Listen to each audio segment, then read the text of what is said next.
एक अमीर लड़का था। उसे एक गरीब किसान की लड़की से प्यार हो गया। लड़की सुंदर होने के साथ साथ काफी समझदार थी।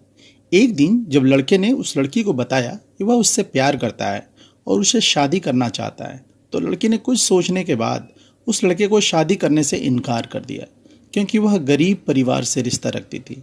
लेकिन कुछ समय बाद जब ये बात उस लड़के को पता चली, तो उसने लड़की के माता पिता से बात की और उस लड़की को समझाया। काफ़ी समझाने के बाद वह लड़की मान गई और दोनों की शादी हो गई। शादी के बाद लड़का उसे बहुत प्यार करता था। दोनों का दाम्पत्य जीवन काफ़ी अच्छा चल रहा था। लेकिन कुछ महीनों के बाद लड़की को चर्म रोग यानी स्किन डिजीज हो गया, जिसके कारण उसकी खूबसूरती ढलने लगी। अब लड़की को यह डर सताने लगा कि उसकी खूबसूरती ढलने के कारण कहीं उसका पति उसे छोड़ न दे। लड़की उस चर्म रोग को ठीक करने का हर संभव प्रयास कर रही थी। समय बीतता रहा और लड़की की खूबसूरती धीरे धीरे ढल रही थी। एक दिन वह लड़का एक काम से दूसरे शहर गया। लड़का जब वहां से वापस आ रहा था, तो उसका रास्ते में एक कार के साथ एक्सीडेंट हो गया। उस दुर्घटना के दौरान लड़के की आंखों की रोशनी चली गई।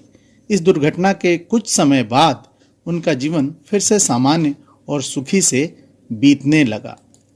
वह लड़की चर्म रोग की वजह से दिन प्रतिदिन कमजोर और बदसूरत होती चली गई। लेकिन पति अंधा होने के कारण उनका वैवाहिक जीवन ठीक ठाक चल रहा था और दिखाई ना देने के कारण वह लड़का उससे पहले की तरह ही प्यार करता रहा।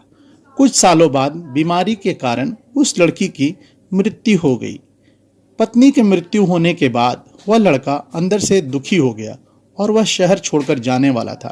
तभी उसके पड़ोसी ने उसे आवाज देते हुए कहा, अब आप अपनी पत्नी के बिना अकेले पड़ जाएंगे। वह आपका काफी अच्छे से ख्याल रखती थी। अब आपका जीवन अंधकार में कैसे बीतेगा।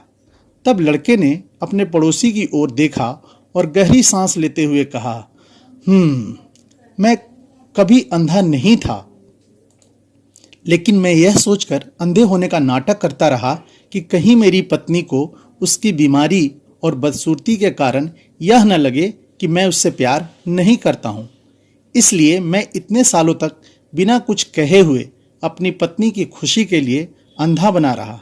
यह बात सुनकर पड़ोसी की आंखों से आंसू छलक आए और वह लड़का वहां से उठकर चला गया।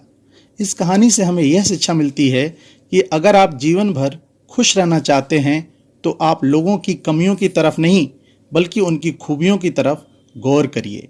आपका जीवन आसान हो जाएगा। नमस्कार, धन्यवाद।